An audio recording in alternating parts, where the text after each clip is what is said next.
on today's special anniversary edition of Stories from Real Life with Melvin E. Edwards. Rodney Smith Jr.'s faith teaches him to love your neighbor. To Rodney, his neighbors are everywhere. His idea of loving those who need help the most is by serving them unconditionally. When he was in college, he first set a goal to mow 40 lawns for free. Then, he increased his goal to 100. Now, Rodney has inspired over 3,000 children to mow lawns in their own communities. And so far, they have mowed over 15,000 lawns for the elderly, single mothers, the disabled, and military veterans. All for free. And all because of Rodney Smith Jr.'s unselfish example of loving his neighbors.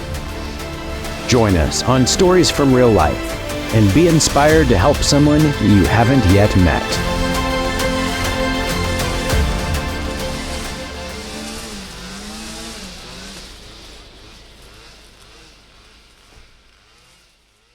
Thank you, John.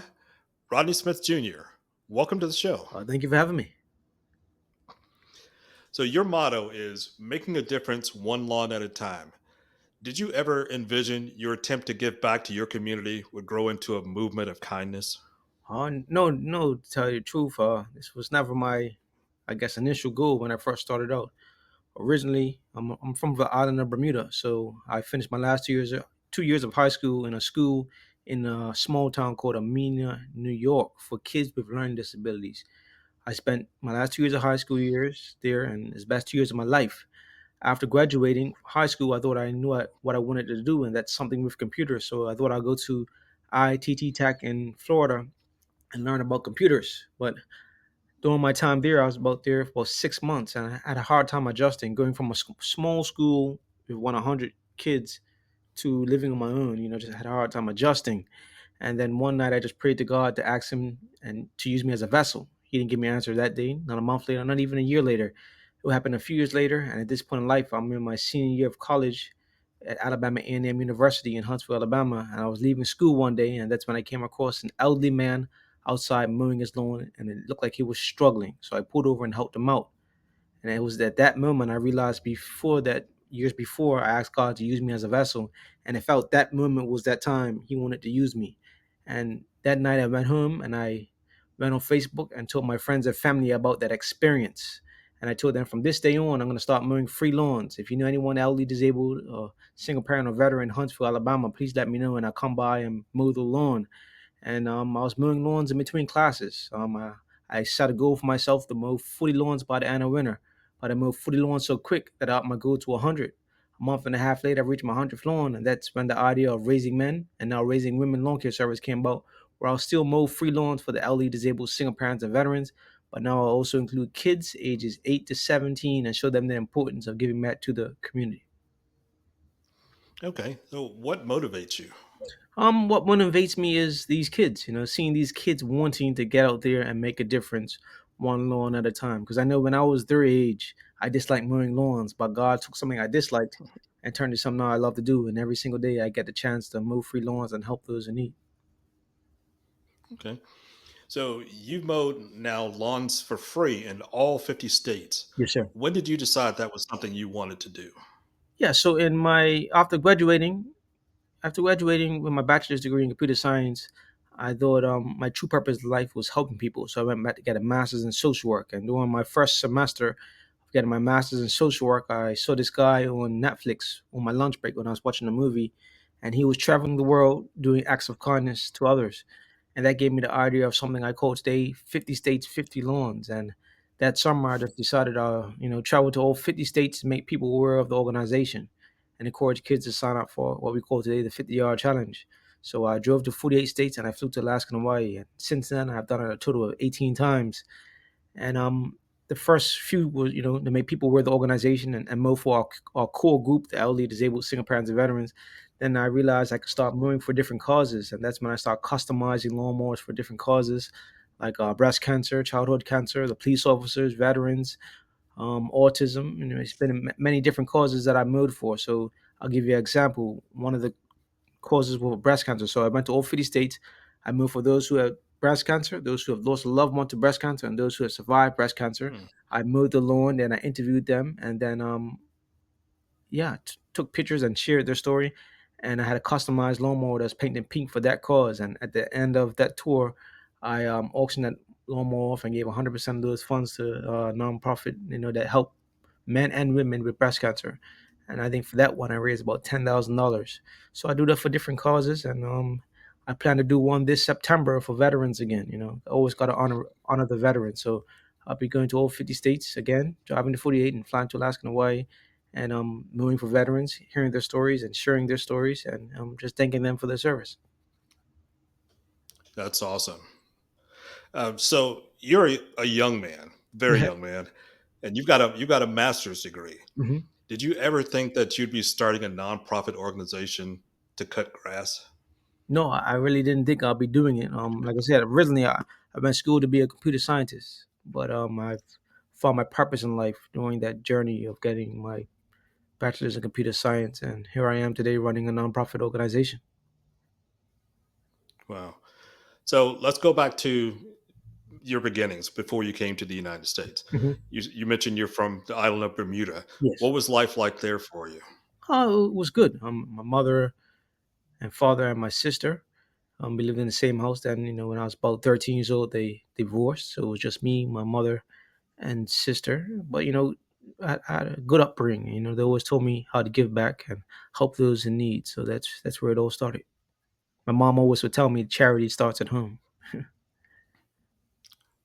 And you mentioned you didn't like mowing lawns when that was Yes. your chore as Yeah. a young person. Yeah. I just like it. Now here I am doing it every single day for free. So maybe how life What works. what would you Yeah, what would you say to your 12-year-old self who was Don't worry, resenting having to mow the lawn? don't worry about it. You can mow a lot of more lawns as you get older. So how is life different living in Alabama than it was in Bermuda? Alabama's way bigger than Bermuda. Bermuda's only 21 miles with 60,000 people, so it's not many people. In Alabama, I live in Alabama, but I can go to any state I want to, so I'm not limited. I'm not on an island. When you're on an island, there's only so much you can do. But I believe that I'm living my American dream every single day. And you mentioned to me earlier that your birthday was recently and you're Yes, born on July 4th. sir. So I don't not just the American dream, you're an American. You can't Yeah, you're the American you are an American dream. yeah, yes, sir, yes, sir. Yeah, I mean, that's kind of amazing how I'm here living my American dream and still born on the day of independence. Something special. That's pretty amazing. Yes, All sir. right, so um, what are some of the motivations for kids when they sign up to do the 50-yard challenge? Yeah, so the 50-yard challenge, biggest part of motivation is kids earning brand new lawn equipment once they finish. But we have it set up like the karate system. So every 10 lawns they mow, they got a different color T-shirt, a raising men or raising women's T-shirt. So they start with a white T-shirt. Once they mow 10, they get orange, 20 a green, 30 a blue, 40 a red, and 50 lawns earns a black. And then once they mow 50 free lawns, I personally deliver them a brand new mower, weed eater, and blower for completing what we call today the 50-yard challenge. Wow. So how often does somebody contact your organization saying they need their lawn mowed, and how do they contact you, and how then do you reach out to the kids who are willing to do that? Yeah, so we leave everything up to the kids when it comes to finding lawns. But if people reach out to us, excuse me, we recently set up a system on our website. They can look at a list, see where we have kids, and if their city is listed, they can put their city on a form, and it will match the city where we have that kid, and an email will be sent to that parent that someone's needing help. So that's the way we have it set up now. So that makes things much easier. But uh, But yeah, I mean, a lot of people, we try to tell people, please remember they're only kids, and they're limited to what they can do. They depend on their parents to get to and from each lawn, and their parents have to work. And some people sometimes don't understand that. They think they need, I need my lawn mowed now, but only kids. You got to be reasonable. Exactly. So, why did you decide to call your nonprofit Raising Men and Women Lawn Care Service? Um, at the beginning, when I was coming up with different names, I just designing logos on a site called Custom Ink, where you could design T-shirts, and I came up with that silhouette of the man pushing the lawnmower with kids behind it, and like first two things came to mind were raising men or raising kings for some reason, and then I asked a young lady, "What name do you like best?" And she said Raising Men, so I stuck with Raising Men. And then, how much later did you add the Raising Women part of it? Um, yeah, so probably a year or so later, after some young ladies started to join, and it didn't sit well seeing young ladies were wear Raising Men T-shirts. And the first young lady to ever have a Raising Women's T-shirt was a young lady by the name of Frankie. She was in Iowa or somewhere, Des Moines, Iowa. When she finished the 50-yard challenge, I presented her a Black Raising Women's T-shirt, and she was the first to have it. So she's probably. So, it's like, go ahead. You go ahead. So, it's like having the black belt. You mentioned Exactly. karate. So, having the black t shirt is the highest Yeah, level. it's the highest level, and yeah, Frankie, she probably was about maybe 12 at the time, so she might be about to go to college now. It's just amazing. Just when you think about it, these kids like sometimes we do like where are they now segments, of kids that started the program a long time ago to where they are now. A lot of kids, kids that even started locally. I saw one today. Saw him, and he was a part of the program, and he is about 13, yeah, 15, 14, 13, something like that. Today he's 21, and Wow. he has a kid. I said, I don't even have kids. I was I was about to say pretty soon you're going to be doing second Yeah, generation I if mean, you're working on this. yeah, it's amazing to see, kids that started in the program where they are now. You see them, grow. So, what happens when a boy or girl successfully completes their 50th lawn? What's the reward for them? So when they finish the 50-yard challenge, they earn a brand new mower, weed eater, and blower for completing that. And some kids take that lawnmower and start a business. Some start a business and continue to mow free lawns on the side. So every kid is different. But yeah, that's what they earn once they finish. Brand new mower, weed eater, and blower. And do donors supply that equipment for you? For the most part, I mean, even not directly, but they might donate funds and we go out and buy them. Or when we first started out, we was getting a lot of lawnmower donations, but that has since slowed down with the lawnmower donations. A lot of people now donate funds, but we just use the funds and go get the equipment. Okay. Before we finish today, I'll ask you how people can Mhm. donate, and I'll also include links in the show notes so that people who want to contribute can do so. Yeah. All right. So you drive around the country in your van, rewarding kids with this new lawn equipment after they've completed the challenge. Mhm. But recently, you've had a lot of car problems yourself. Yes, sir. So tell me about the people who have helped you get yourself back out on the road. Yeah. So most recently, my car broke down in Columbus, Nebraska, and two different Ford companies helped me out. The first one was Gene Steffi. I can't pronounce it right. They're in Columbus, and they really helped me out. But then again, after that, once I left there, another problem came up with my van, and it broke down again. But this time, a more serious issue from what the Gene's Ford did at the first time. But the second time, I needed a new engine, and that's when Anderson Ford in Columbus they reached out and they said bring the car here and we'll see what we can do. And they done a full inspection and come to find out said, look, you have a lot of miles on the car, the van, and we think it's best excuse me, for you to get a new engine and price it at $20,000 with the engine and other repairs that they Wow. found. And they ended up paying it, and I got back on the road. So it was about a 2 to 3 week process by the time they ordered the stuff and put it in, but it's working and it's brand new now. So I'm very grateful for both of So it didn't cost you anything, them. correct? Not at all. Wow, that's pretty amazing. So let's say their name again to make sure they get a shout Yeah, out. so Anderson Ford in Lincoln, Nebraska, and Gene Steffi Ford in Columbus. Nebraska. Okay. Good job, guys. We appreciate your help there. Yeah. So now that you're back out on the road, you drive a lot of miles. You Yeah. mentioned you've been across the country 18 times. What do you see when you crisscross the country, and how do people react to you, especially if they've never heard of your organization? Um, what do I see? I see a beautiful country. Every area is different. I would say the most beautifulest parts of America is the West. We out there in the middle of nowhere, Arizona. Mhm. My favorite state is Utah. It's very beautiful. I enjoy driving through Montana and Wyoming, even though it can get boring because there's a lot of just hills and stuff.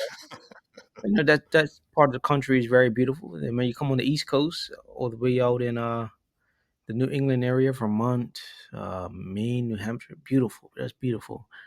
Some other places, a good if you want to know a place, good state to drive through. It's North Carolina, South Carolina. I enjoy riding through those highways. Beautiful. Florida's cool. Georgia's cool, but yeah, my favorite state is Utah. Okay. So when you stop for gas, Hmm. do people comment on your logo on the side of your van? Yeah, sometimes. Or they say, "Oh, I know who you are." Sometimes you'd be driving, someone would take a picture you won't even know, but they would tag you on Facebook. Look who I saw today. So stuff like that happens sometimes. You feel like a celebrity, No, not at all. even when people who you don't know come up to you and want to take a picture with you. That doesn't make you feel famous. No, I don't feel famous. Just a guy with a lawnmower. Okay.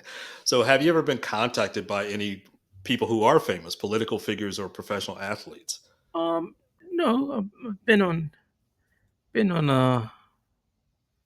Kelly Clarkson show once. And Tyler Perry ended up being there, so I got to meet Tyler Perry. But that's probably the most famous person Okay. I've met, by doing all this. Yeah, That's pretty cool. yeah, All right. So tell the audience how they can contribute to your organization. Are you looking for sponsorships? Do you need individual contributors? What's yeah, the best way to help out? yeah. So the best way to help out is, I would say, spread the word about the 50-yard challenge first and foremost, because the more kids that sign up, the more people we can help out. So if you know a kid that needs something to do, they can sign up for the 50-yard challenge. It's not just mowing lawns; they can also rake leaves and snow shovel in the fall and winter. So it's a year-round way of giving back to the community. And if you want to donate, you can go to our website at weareraisingmen.com, and on the donation page, there's many different ways to donate. You could donate from our Amazon wish list. You could donate funds and different things like that. So any support for the organization is greatly appreciated. Okay. Mhm. And I will have all those links in the show notes and the description of the show. So make sure you go there and support Rodney's organization and all those was it single moms, elderly, veterans, And and disabled. yes, sir. That's the four groups, right? Okay. All right. So a couple of your programs that I haven't seen before until I started doing research for this interview were mowing with cops and bubble mowers. Hmm. Can you tell me about those programs? Yeah, so just mowing with cops is like one of the 50 state tours I've been on where I customized lawnmowers. But this one was a customized lawnmower to look like a police car and had a light bar on it. And I just made that up, and then I contacted Toro, who I have a good relationship with, and asked them if they'll donate lawnmowers to me so I can create I call them lawn cruisers. And they donated lawnmowers, and I painted them up, look like police cars with light bars, and donated them to the police departments across the country. And the goal with that is to bring officers and their communities together to free lawn care. So there are officers that take these lawnmowers and they go out and mow. And the idea of that is just to get people to come up to them. They say, "Oh, that's a cool mower," and then start a conversation. And that was the whole idea of that. So I'm still making mowers for that. I haven't made none recently, but I have about 7 lawnmowers right now that Toro has sent that I plan to make to lawn cruisers. And the bubble mowing is just when I take bubble mowers and visit preschools across the country, and we have bubble mowing days, and sometimes we race, sometimes we just push the bubbles around. But that to me, that's like 101 to lawn mowing when it comes to smaller kids. That sounds like fun. That sounds like a lot of fun. Yes, sir. It is. All right. So speaking of kids, you have a Mhm. new children's book that was just released, and I just bought my own copy. Oh, Here it is wow. right here. Thank If people want. you. So yes, and your book discusses how you were bullied in school, but rather than return meanness for meanness, Mhm. you looked for ways to spread kindness. Yes, sir. Can you tell about the message in the book? Yeah. So the message in the book is just how one small act of kindness can make a big difference. It doesn't have to be lawn mowing. In my case, it was with a lawnmower. One small act of kindness. Me seeing an elderly man and wanting to do something. So you never know what a small act of kindness can be. You can be just driving down the road and see someone crossing the street, like an elderly person. You just get out. That can make their day, but that's gonna make their day, and it's gonna make your day, and it just turns into something. For me, I would have never expected that small act of kindness would grow into all of this. It was like planting a seed. God planted a seed that day, and ever since that Mhm. day, it's just been watering and watering, and it's been blossoming and blossoming. And it started with me, but it grew to 5,000 kids across the country. So you just never know. That's pretty amazing. So, how can my listeners get a copy or multiple copies of your book? Yeah, so I have a special website for that book. It's called RodneySmithJr.com, and they can go on there and purchase a copy. And I'm also in the process of the done, but I have two more books coming out. So that's moving. I'm gonna do one with raking leaves. So the seasons change, raking leaves, and then snow shoveling. So be a three-book set, and then yeah, just teaching kids about kindness and helping those in need. So that's pretty amazing. So, you're a kid from Bermuda who came to the United States to go to a school for children with learning disabilities, and now you got a master's degree and you're writing books for children. That's pretty inspirational story. In addition to what you do that you've made your name for, that's you're an inspiring young man. I'm all right. I'm all right. So, who did the illustrations for the book? These Um, are pretty outstanding drawings. yeah, Valerie from I think she's from Ukraine, but she's living in the UAE, something like that. Yeah, over there in the Middle East. But yeah, so I Okay. found her online.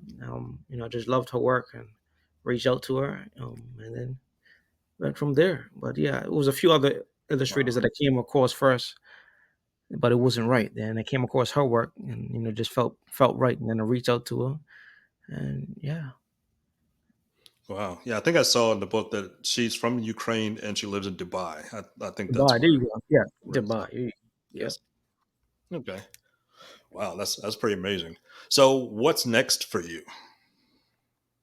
The goal is to continue to grow the organization. I seen it be like a big brothers and big sisters organization. So start chapters eventually in all 50 states slowly and just grow from there. But it's a much needed service. So the goal is to grow it and expand the 50-yard challenge, maybe even get in schools one day. But it's a lot you can do with it. Maybe have the government involved somehow. If we can get government funding, so we can really do some work. Because you need funding to grow. You, Wow. you can't just do it Right. with. I mean, you could do it with small donations and stuff like that, but to take it to the next level, you need funding so you can hire people. Because right now I run everything myself, so I need to hire a staff to emails and ship out shirts Wow. and talk to the parents. If I had an assistant, man, my life would be good. Yes, and that makes me even more thankful that you're willing to take some time out of your day to talk to me because I know you are very busy Yeah. and you're drinking Gatorade now because you just came in from mowing just before we started this interview. Yes, sir. So it's Yeah. Long, nonstop for you. yeah, man. So I Long. appreciate you. All right. So I just got one more question and I'll let you go and probably get some dinner and get some rest. Yes, sir. So what has been the best part of seeing so many people inspired by the example that you set? Well, the best part of seeing. Can you repeat that question? Yeah, what's been the best part of seeing so many people inspired by the example that you set? just seeing the best part is just seeing kids wanting to do it. Like I said earlier, I didn't like the mow lawns as a kid, but I'm getting there's some kids in the program. There was I'll give you one example. This kid out in Dodge City, Kansas. He signed up like 2 weeks ago, 3 weeks ago, and he's almost done. So seeing that Wow. dedication and wanting, just pushing, it's a 50-yard challenge. I'm gonna see it through, sticking to the word and finishing regardless. I even see kids that signed up in 2017 and just recently finished. So just staying committed and saying I'm gonna finish this no matter how long it takes me. That makes me happy. Because they can be doing anything Oh, else. They that's can, they could be home playing video games, but there's kids out there that want to make a difference and make a change in their community. So that makes me happy to see.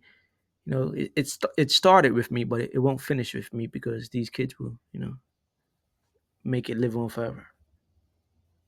that's awesome. So our guest this week has been Rodney Smith Jr.